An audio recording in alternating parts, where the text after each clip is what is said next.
This is Dubai. Malapit ako dito nakatira. Ang likod ko is the what? The furniture shop. Yung tapat na nakikita nyo is farm strip na mall na mukhang walang tao parati. Weird yan na mall dito. Sa malapit lang yan sa amin. At yan yung Grand Mosque ito. See? Yan. Grand Mosque sa Jumeirah 1. Doon ako nakatira.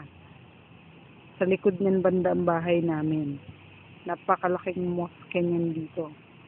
Ang ingay-ingay niya nung matapos ang Ramadan kahapon. Today is still holiday. It's the Eid. They call it Eid. Parang New Year yata nila dito. New Year ba yun? O Christmas yata nila dito yan. Okay, ito yung The One. It's a furniture shop. Sabi ni Hazel, mahal daw dito. Sa likod niyang building na nakikita nyo ngayon, basta somewhere there, is Finis. Yung parang social yun na maliit na supermarket. Para siyang, ano ba sa atin? Basta.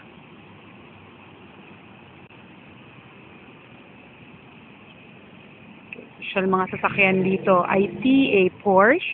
Yan, Porsche tatatak na yan eh. Hindi ko malaman.